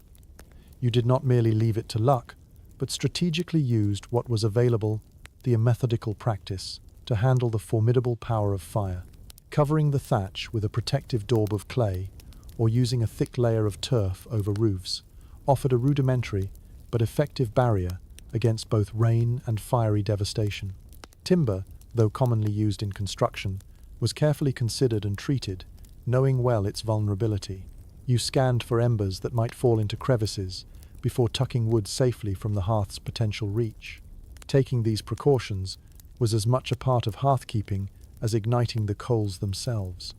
Inside, the hearth's placement was no afterthought, but an intentional choice designed to be central yet distant from vulnerable walls and ceiling beams. It ensured not only the flame's reach but also its containment, a silent sentry against the unseen threats that hovered within shadows. It was common to set buffers like stones or clay bricks around the fire's edge, offering protection and acting as barriers to errant embers or sudden gusts of wind. By dispensing with excess that might add fuel to an accidental fire kindling not loosely stored, loose drapery kept well away, you further managed the flame's humane confines. Humour lightened this vigilance too. The little jests about which member of the family had expertly daubed the walls when errant smudges appeared, or remarks on how even sparks, like troublesome in-laws, needed firm boundaries to respect. Preparations extended beyond the physical realm into the spiritual. Many sought protection through talismans and blessings, rituals invoking divine guardianship over the flames. Tok entranceways were adorned with symbols, designed to ward off misfortunia, superstitious yet comforting gesture, akin to modern fire alarms, seeking interference from forces unknown. As villages collectively embraced the mutual responsibility of keeping fire in check, they evolved their own Luria symphony, of knowledge sung through generations, not only preventing but also managing deviations when audacious flames spilled. Imagine the vigilant watch of villagers, aware that one person's spark could fan the flames of communal crisis. Historians consider the meticulous preventative steps that underscored medieval life, pondering whether the architectural choices echoed advancement or remained testament to enduring simplicity. They pose questions. Did these methods spur community innovation, ushering technological balance alongside survival, or were they relics of an enduring, albeit primitive, evolution? Nestled within these protective precautions lies an understanding deep as poplar roots reaching towards springtime water. Each safeguard embodies the skill of crafting a sanctuary for both family and the sacred flame, where human resolve meets nature's omnipotent whispers. In the quiet illumination of your home, allow yourself a moment of reflection. The warmth that wraps itself around you is both a promise and a care. The embers that glow in the hearth are mused by hands, guided long ago to create hewn, beloved traditions in their own right with the power to birth continuity. As our exploration continues through the flame's guarded secrets, prepare to venture into the realm of the unexpected and arcane. The legends and superstitions that flourished around light and darkness tales crafted beyond precaution, told amid a world where light could leave little certainty, yet fostered wonder beyond illumination itself. As you sit by the hearth, its soft glow casting playful shadows on the walls, imagine the stories that have been spun around light and darkness, filled with wonder and superstition. The medieval world was rich with tales that danced between the realms of the known and mysterious, where light itself became a character in the grand narrative of everyday life. In a time when scientific explanations were scarce, the boundary between myth and reality blurred, and the flicker of a candle could inspire tales both enlightening and chilling. The dim glow of the night invited whispers of otherworldly creatures who lurked just beyond the reach of human vision. Picture, if you will, a collective gathering around the communal fire or the flickering glow of rushlights, where elders would recount tales that have been passed down like precious heirlooms. One such superstition, widespread and tinged with whimsy, was the belief in willow, the wisp's mysterious lights that danced along marshes and bogs, leading unwary travellers astray. Many believed these ethereal orbs were the spirits of the departed, mischievously luring the living into treacherous terrain. As such, these lights became both a lure and warning, symbolism aglow in every swaying luminescent dot. These tales were met with healthy skepticism interwoven with humour, communities jesting about those who dared to follow such lights, calling them moon-besotted fools led on a merry chase. In the space between jest and reverence, villagers found a semblance of control against the unknown. Consider also the stories of household spirits that were said to bring both blessings and mischief.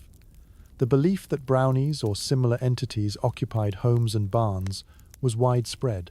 These beings, fond of shadows and nocturnal activity, were thought to aid in household tasks, especially when treated with kindness and a helping of cream or bread. But woe betide the one who neglected these invisible helpers, for they could turn petulant, snuffing out candles or hiding objects in their mischief. The pervasive presence of these stories bred a mix of merriment and mindfulness among you, the peasant households, ever eager to placate and thus prevent their nocturnal pranks from growing into chaos. Even the humble candle held its own tale of supernatural intrigue. Legends spun of beeswax candle show their light protected against malevolent spirits, thanks to the bees' diligent devotion to both flower and sun. Church altars lit with these candles held a double promise of spiritual guidance and spectral avoidantia, sacred assurance, offered by waxen prayers rendered in flame. Amid these tales dwell echoes of why light was so dearly guarded ours, much against external physical threats as it was against the encroaching darkness of the mind. Yet for others, it was simple comforter lamps' glow, described as the warmth of benevolent apparitions, guiding one's soul through life's nightly corridors. In more satirical settings, the tales were told with embellished humor, reflecting humanity's fundamental need to imagine mischief as manageable. The dim light, now seeing sprites enjoy a rowdy evening's jaunt. The stories maintained a harmony of mischief entities dancing in the shadows, sometimes turning mundane into mystique. Why? Mischievous jokes arose, asking if that disappearing spoon had been spirited into the Fae's own kitchen. Historians challenge each legend's authenticity, a blend of cultural tapestry, debating whether these lights of legend existed to control behavior, ease psychological strain, or simply fill candlelit hours with amusement that worked as an antidote to the darker nights.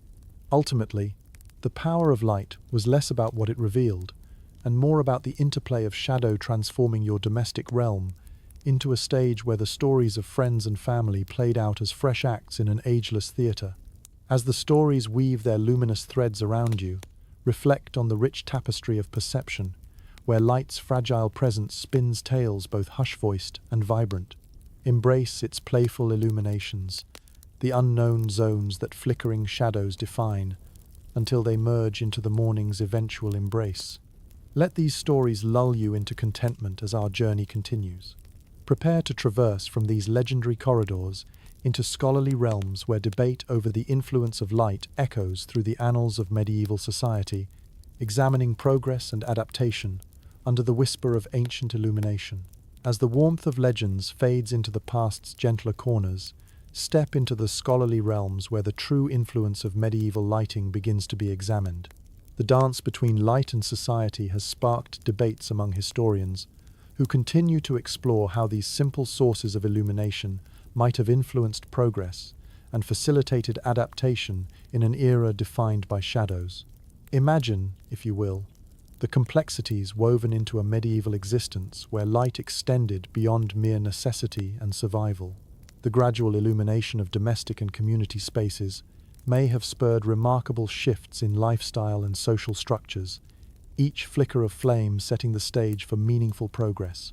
Historians argue over how these modest lighting techniques may have influenced economic activity, social interaction, and even intellectual pursuits.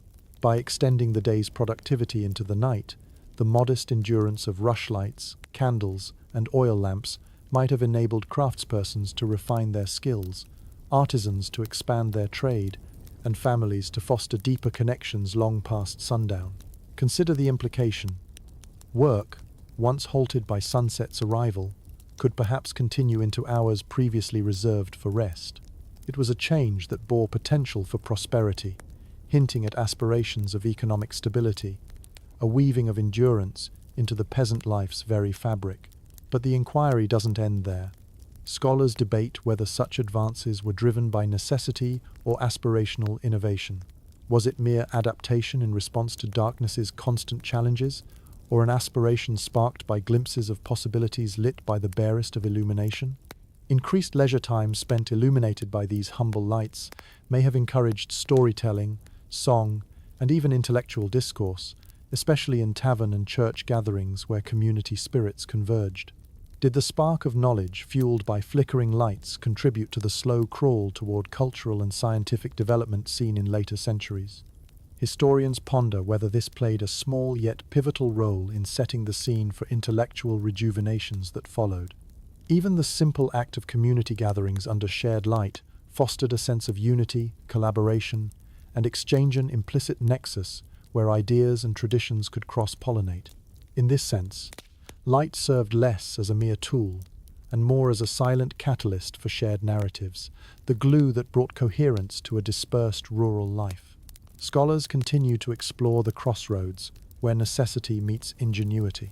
They track the evolution of lighting methods from rushlights to candles to oil lamps, drawing threads between innovations in illumination and advancements that quietly seeded the dawn of more enlightened eras.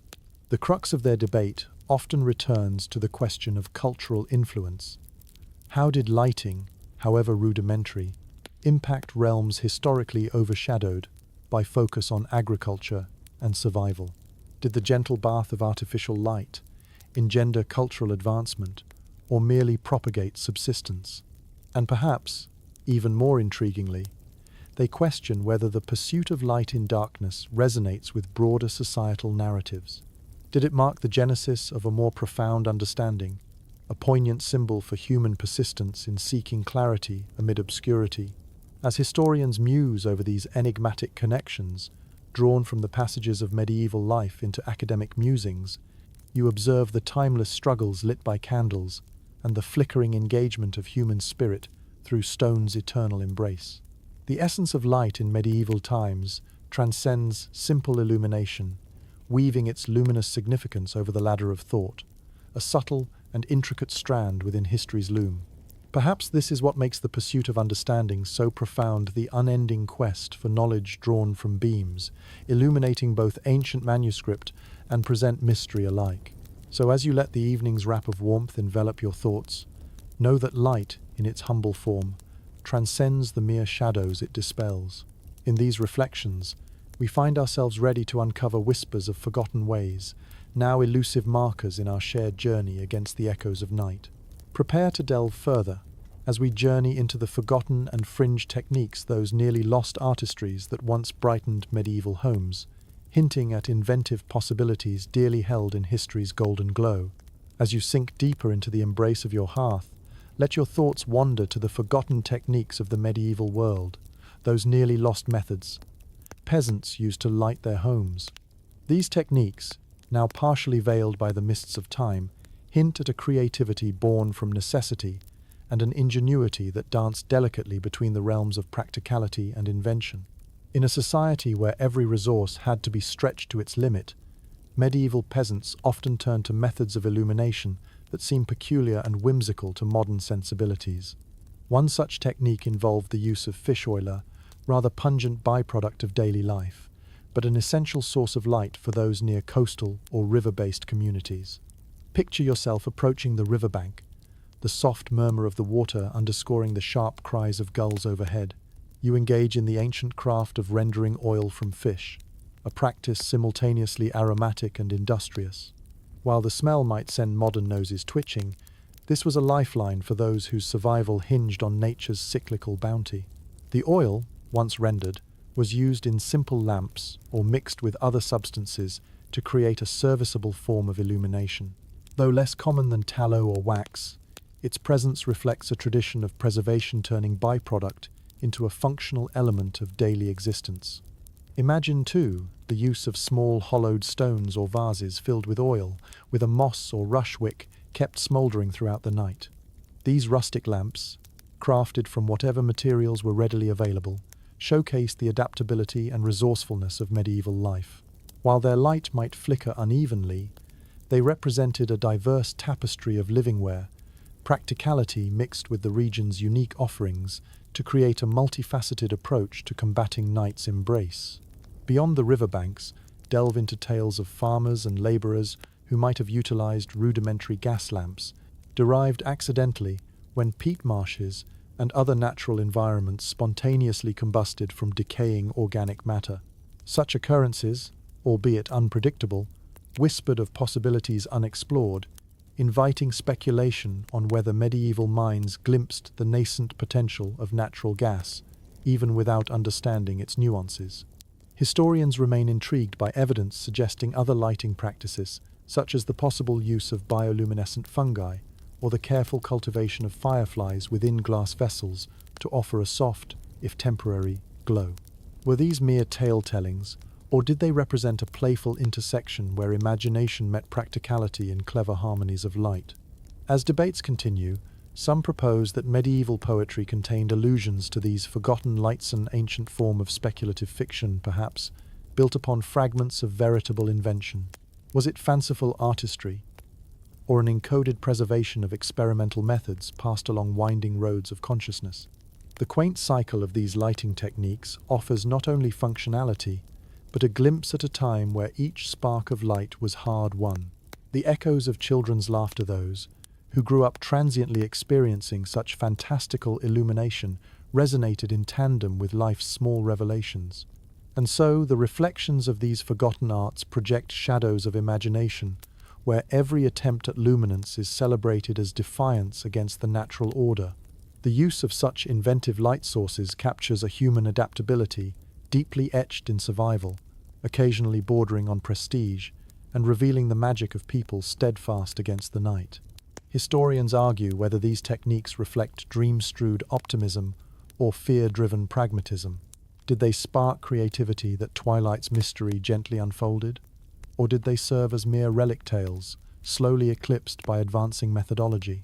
As these forgotten methods surface briefly in your thoughts, flashes of inspiration, whispers of potential, usher them into your understanding, as a testament to the untiring ingenuity of those whose lives formed the tapestry upon which we build today. Now, prepare to meander into the impacts of these luminous arts on medieval life, observing how the patterned glow of each flicker intersected with routines, forged pathways through work's necessities, and delineated the beats of slumber that underpinned existence.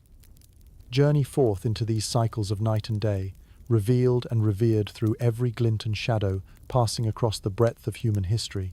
In the shadowy glow of your hearth, contemplate how these humble sources of light crafted and tended with such care shaped the very rhythms of medieval life. Imagine how these flickers drew the contours of daily existence, outlining the tapestry of labor and rest that defined the peasant's world. The reliance on natural and crafted illumination dictated the ebb and flow of work, attuning lives to the cycles of the sun and the waning daylight of each season. Picture yourself awakening to the first glimmers of dawn, the chill of night still lingering in the air, as you stretch against the familiar backdrop of your modest dwelling. The approach of sunrise brings with it a surge of activity, the promise of light beckoning you toward fields and duties that require completing before the encroaching dusk. The sun, the ultimate arbiter of time and productivity, governed the workday. Sunlight spilled across the landscape, casting its golden cadence over fields, forests, and hearthside chores. You hurried your tasks under its watchful gaze, aware that hours passed with the certainty of shadows shifting in its trail. This was a time for tilling soil, tending to livestock, repairing tools, or gathering the day's provision.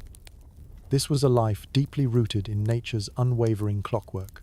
But what happened when the sun surrendered its sovereignty to the subtle reign of twilight? As daylight faded, the urgency of artificial illumination became evident.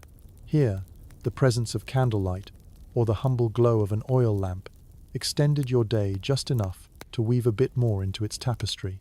While the flicker of a rushlight or a candle's flame scarcely replicated the clarity of day, these lights enabled you to continue into the early evening, finishing crafts, mending clothes, or preparing meals around the curling smoke and whispered glow of your hearth. Each flicker stretched your world, prolonging activity in a backdrop defined by the chiaroscuro of flame-lit halls. Conversations grown around that shared light offered warmth beyond mere heat, filling rooms with mentions that sought loftiness amid woven tales and jest. In remaining time, where shared meals serve as both reforged connections and opportunities to dissect prior events into cosmic significance, laughter echoes through fewer illuminating whisper sand, more through a light shared among hearts. When daylight concluded and work surrendered to the night, your weary bones found solace in these confines, slowing with the dwindling wick as evening stretched languid limbs toward bedtime. Here, light held a benevolent watch over these shared spaces, maintaining tranquil order within the gentle current of time's passage. As the night deepened, restful slumber became a companion. Lulled by the lingering afterglow of the day's work, wrapped warmly in earthen dreams, you embraced the reprieve night offered each moment, a symphony in near silence, punctuated by the cadence of nocturnal creatures' distant serenade. Historians examine the symbiotic relationship between such rustic illuminations and the development of medieval time consciousness. Was the emergence of artificial light a precursor to the delineation of labor? Did it draw complex patterns in the simple rhythm pacing human endeavors with nature's cycles? In the layering of these patterns lies the intricacies of a shared medieval experience, a life composed of seasons and sunlight, shadows and spirits, toil and turf crafted with precision, irrespective of the din that history sprawls between breaths. Through those moments shaped by luminescence, the contours of life were drawn in silhouette accompanied by practical ingenuity, whose luminous echoes resound faintly, yet continually, in breathless anticipation of dawn. As daylight heralds new pursuits tomorrow, prepare to explore contrasts that emerge when light defines a more resplendent world, where realms of nobility intersect with shadows of simplicity, and light both bridges, and highlights the disparities across class-divided lives. As your thoughts wander through the softly flickering firelight, let us turn our attention to the contrast between the humble illumination of peasant life and the more resplendent world of medieval nobility. In this rich tapestry of time, light served as both a unifying necessity and a symbol of social distinction, highlighting the disparities across class-divided lives. Imagine yourself standing at the threshold of two distinctly different worlds. On one side is your modest cottage, its barren beams and straw-thatched roof held dear by the warm glow of tallow candles and crackling hearth. It pulses with the heartbeat of daily toil and survival, its light a reflection of perseverance and shared community effort. Now, let your gaze drift across the countryside, where, upon a distant hill, a stately manor or castle commands the horizon. This abode of nobility is a beacon in itself, its silhouette etched against the dusky sky, adorned with the opulent glow of numerous beeswax candles and resplendent chandeliers. Here, the amber glow is not merely born of necessity, but asserts prestige and power, a luxurious statement made more vivid against the somber backdrop of the encroaching night. In the manor, the beeswax candles emit a subtle sweetness, their steady and smokeless light illuminating grand halls adorned with rich tapestries and polished wood. The gentle glow highlights the ornately carved furniture, the thick rugs that cushion each step, and the shimmer of finely wrought silver and gold accents. This world speaks of privilege and abundance, where artisans craft not just tools of necessity, but luxuries enjoyed by a fortunate few. As you try to reconcile these diverse worlds, light mingles with the sense of feasting in noble dining halls, casting weaving shadows over knights and courtiers, their merriment punctuated by jesters and minstrels whose laughter rises as spontaneously as the flames' sharp dance. Here, light becomes a conduit for splendorous celebration of status, rooted in the luxury of unending illumination. While the bee-wrought luminescence flourishes in abundance, the noble realm also boasts innovations, such as the use of glass lanterns and mirrored sconces, designed to magnify the light's glow and amplify its reach across vast banquet rooms and quiet chambers alike.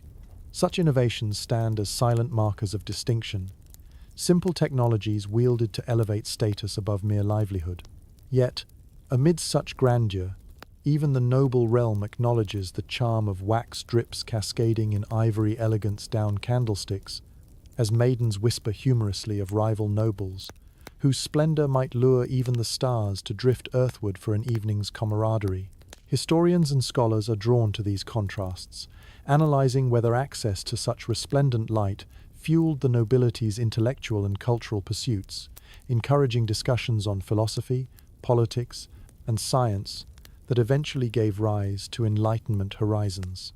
Did these well-lit rooms spark revolutions in thought, or merely reflect the status quo? Would progress have illuminated otherwise? Regardless of the debates, the lightness that transcends boundaries here creates a poignant reminder of dual realities, the temporality of shadows and the transience of all such material displays. Each flicker within this realm is a testament to time's interwoven complexity, both a journey through life's distinctions and a meditation on connections across societal strata. As you retreat from this exploration of delicately lit opulence, let the tapestry of light and shade remain vivid in your mind's eye. Carry forward this reflection across the pendulum of class disparities, each source of light, bound to its context yet equally capable of illuminating the depth of human experience. Now prepare to journey toward how human bodies naturally adapt to the whims of limited light, where the mind's resilience is mirrored in nature's adaptive rhythms, crafting a landscape defined by humanity's tenacity and profound connectivity with the cyclical embrace of darkness and dawn. As the light from your imagination caresses the contours of nobility and humility, consider now how human beings have adapted to the limits of their illumination across centuries. In the medieval world, where light was a precious commodity, the human body and mind learned to sway in rhythm with nature's celestial dance, a melody chronicled in quiet resilience and profound adaptability. Imagine the day-to-day life of a peasant where light dictated not only the cycles of labor, but also the rhythms of sleep and wakefulness. When the sun dipped beneath the horizon and the landscape was enveloped in shadow, the scarcity of artificial light naturally nudged you towards slumber. The body, in resonance with its environment, gradually adapted to the rustic lullaby of twilight. Biologically attuned to natural light's ebb and flow, your sleep followed a biphasic pattern segmented into two distinct phases. As dusk allowed shadows to stretch across fields, you would take to your bed shortly after sundown, slipping easily into the first phase of sleep. This early rest period often lasted a few hours, a period of deep, restorative slumber wrapped in warmth woven from earthy dreams. Within this twilight realm, restful sleep provided solace as your mind wandered through tales of seasons, past ancient stories held close as hearth fires diminished to gentle embers. Then, like a gentle stirring within the quiet dark, a natural interlude occurred. This time, largely forgotten in modern contexts, was known as the watch, a period of wakefulness that prevailed in the heart of night. Picture yourself stirring amidst this interval, perhaps rising from the warmth of your bed to tend to the fire, reflect by candlelight, or seek solace in prayer or meditation. This watch was a cherished period, a span of calm productivity or contemplation where intimate moments shaped inner reflections. It was a time when many found harmony within stillness and opportunity to connect with oneself, loved ones, or spirituality. By breaking the night in two, the medieval life cadence wove connection and quiet into the broader tapestry of daytime energy. As the night matured, the second phase of sleep pulled you back into its gracious embrace, the remaining hours of night passing within a deep and gentle slumber. By morning's first light, you awoke revitalized, the cycle of rest completely natural response to the absence of extended artificial light, and a testament to human adaptability. Meanwhile, on the intellectual stage of nobility's brightly illuminated quarters, the cycle ebbed differently. The perpetual light of the manor might challenge the body's natural urge for rest-detail, as old as light itself, illuminating new pathways in cultural pursuit, social engagement, and the perceptions of time itself. This divergence reflects how light served not just as a guide through shadows, but as a catalyst for varied lifestyles, influenced by class dynamics drawing parallel narratives across time's gentle span. The contrasts reveal a comprehensive interplay between light and life's intricate web and evolutionary partnership, where illumination stands not solely as necessity, but as a nuanced component of human existence. Scholars today still delve into the ramifications of these ancient rhythms, questioning whether modern interruptions to the natural sleep cycle propelled by the electric age affect our intrinsic balance. Where did the balance tilt? And has the illumination carried us into transcendent adaptation or compounded today's cycles of rest and wakefulness, fraught with artificial insistence? The exploration yields more than answers. It provides a snapshot into patterns swirling with history's secrets, where human biology served as a canvas painted by luminous necessity, responding with intricate grace to innovation yet undefined. So, as candlelight dims and you adjust to embrace the cozy confines of night, let your thoughts drift through time's adaptation, entwined with light both ancient and new. Await the forthcoming revelations of preservation and reenactment, timeless connections, and history safeguarded within the glow of tradition's embrace. As the gentle glow of your contemplation settles into soft repose, imagine stepping into the vibrant present where echoes of the medieval past are preserved through reenactments and museums. These spaces and events, dedicated to capturing the essence of historical lighting methods, offer us glimpses into a world where each flicker of flame whispered stories of resilience, resourcefulness, and community. Picture a bustling fairground on a summer's day, where reenactors dressed in period attire stroll with purpose, their garments a tapestry of homespun authenticity. Here the air is redolent with scents of roasted meats and earthy spices. Stalls are adorned with wares that entice curious minds. Handcrafted lantern here, an array of beeswax candles there. Each item serves as both artifact and teacher, pulling onlookers into a dance of exploration. You find yourself drawn toward a demonstrazione, vivid portrayal of rushlights being made, their fibrous stems dipped meticulously into warm tallow before being strung up to dry. Reenactors explain, with a gleam in their eyes, the significance of these humble lights, their presence enduring like whisperers bridging history's edges. As you watch, the steady rhythm of their work beats time's drum, echoing with long-forgotten familiarity. Nearby, another scene unfolds. A small group gathers around a hearth in a reconstructed medieval cottage, where firelight casts warm hues on stone and timber. The guide narrates tales of hearthside practices, the art of fire management, the choices between willow and oak, the delicate dance between light and space. Each story is woven with humor, anecdotes punctuating historical knowledge with momentary mirth. Father quips about the fire's fickle attitude, matching it to his stubborn child's spirited ways. In such moments, history becomes tactile, an encounter springing from embers and enriched by the details of practical ingenuity passed through time. Your fingertips linger over the polished surface of an oil lamp, the cool clay reminiscent of hands that once crafted light from darkness's tender edge. Within a museum's embrace, the span of medieval lighting becomes both exhibit and experience, allowing visitors to connect with the ingenuity of those who, centuries ago, turned necessity into art. Museums, both grand and humble, house collections that illustrate the evolution of lighting, offering context within the shadows of time. Displays move from rushlights to tallow to beeswax each, carefully preserved examples shedding light on the evolution of human innovation. Technology's tide is traced in reverse, until the shadows reveal both innovation sparked by need and artistic legacy crafted by hand.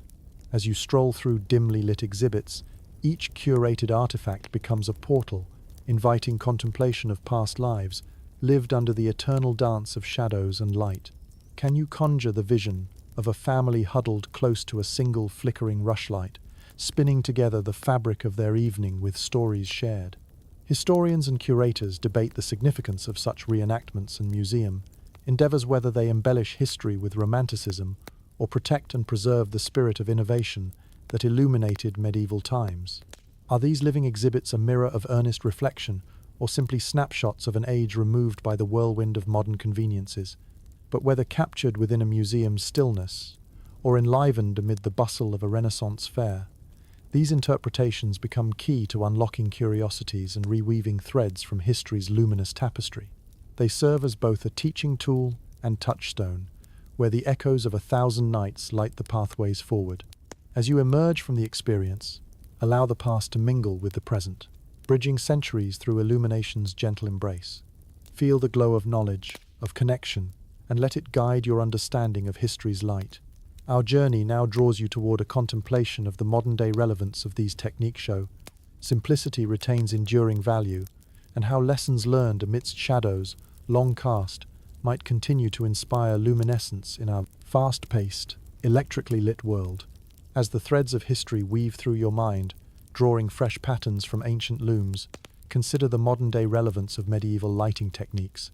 In an age dominated by the immediacy of electric lights and digital screens, the lessons learned from the past still flicker, offering insights into the enduring value of simplicity and the quiet beauty of resourcefulness. Picture yourself returning home after a long day in the glow of city life, where the hum of technology and dazzling artificial lights have become ubiquitous. As you switch on your electric light, the room floods with brightness.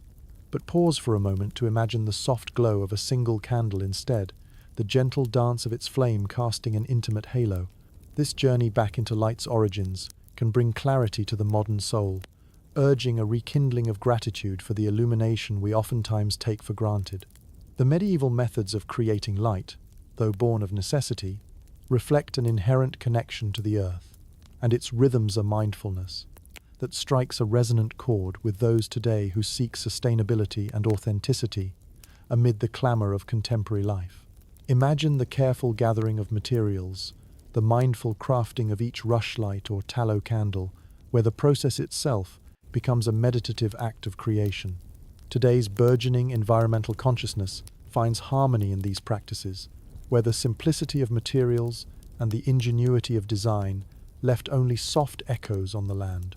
Those who delve into this art find both creative fulfillment and an ecological sensibility. The revival of such practices, be it through candle-making workshops or at-home experiments, speaks to a desire to reconnect with a slower-paced, earth-attuned way of living. Consider, too, the serenity these practices can bring, a reminder to slow down, to engage in routines that demand attention and foster calm. The act of lighting a candle for contemplation or weaving through shadows illuminated gently by oil lamps becomes a ritual of self-care and grounding, inviting the tranquility of simplicity into bustling modern lives. Moreover, the social fabric woven through shared light carries relevance today, emphasizing the value of community and togetherness in celebrations, traditions, and events. Just as medieval villagers gathered around fires and candlelit tables, modern communities find solace and unity in the balancing glow of light shared across lives. Festivals of light continue to bridge divides and illuminate collective aspirations, embodying a heritage that enriches and uplifts.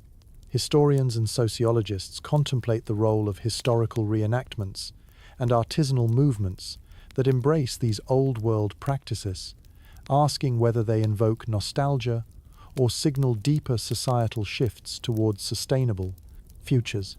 Are they just quaint reimaginings of the past, or are they catalysts that drive thoughtful innovation and cultural symbiosis? The lessons gleaned from these ancient arts and techniques whisper their relevance through conversations on heritage, sustainability, and existential reform, encouraging modern society to forge paths illuminated by wisdom drawn from the past while adapting to new challenges. They remind us that amid the brilliance of technology, the softer glow of human connection and environmental stewardship possesses timeless allure. In the quiet reflection offered by moments of sought-for simplicity, let your understanding of these histories guide your future light, beckoning toward paths where necessity becomes intertwined with artistry and sustainability. Light a candle not just in honor of what was, but for what might yet be. Beacon in both personal and communal journeys. As you hold this glowing knowledge close, prepare to embark on the final leg of our journey. Imagine stepping firmly into the wind-down of our exploration, where the lights dim and the past, having shared its revelations, settles once more into whispered twilight. Allow our stories to weave themselves back into the gentle fabric of night, leading you softly toward a place of restful understanding. As our journey draws to a close, let the lights dim softly around you, and the stories of the past gently fold into the shadows of night. With each flicker of memory, the tales of medieval peasants who harnessed the power of light merge with the rhythms of your own life, both a whisper of history and a promise for the future. Imagine yourself nestled in the comfort of your space, a cozy nook where the warmth of your surroundings seeps through, offering solace and peace. The gentle glow of a single candle dances faintly, its golden halo weaving a soothing tapestry upon the walls, a reminder of how far we've come yet, how deeply connected we remain to the rhythms of time. In this serene light, the echoes of centuries drift around you, inviting reflection on what tales have been shared. Picture those industrious hands gathering rushes, dipping wicks in tallow, and feeding the hungry flames with care. Imagine the watchful smiles of those who gathered around hearths and candlelit rooms, spinning stories that stretch the fabric of night into a comforting quilt to guard against darkness. As each of these scenes merges into the next, let your mind gently wander through the woven tapestry of light's history. From the humble flicker of the rushlight to the noble glow of beeswax candles, each source of light was more than illumination. It was an act of community, creativity, and resilience. Across villages and ages, the soft luminosity of these flames forged connections between people, guided them through both ordinary and extraordinary moments, linked them to the storied essence of humanity. In the hush of this moment, a comforting truth settles around you. The journey through medieval lighting has bridged time and shadow, cast warmth across narratives long held in the heart of history. You hold these ancient practices dear, recognizing the timeless wisdom in simple acts of kindling light, a reminder that the power of illumination extends beyond the physical into the profound. As your thoughts gently dim and your heartbeat finds a tranquil rhythm, wrap yourself in the stillness and let the calm wash over you. The soft cadence of slumber beckons, a chapter closing softly like pages of a well-loved tome. You are part of this cross-stitch of time, a witness to the glow of those who came before, and a spark kindled into the possibilities that stretch beyond this moment. And so, as the night's gentle arms embrace you, let every shadow rest easy, and every light pave the way toward dreams cast in cozy hues.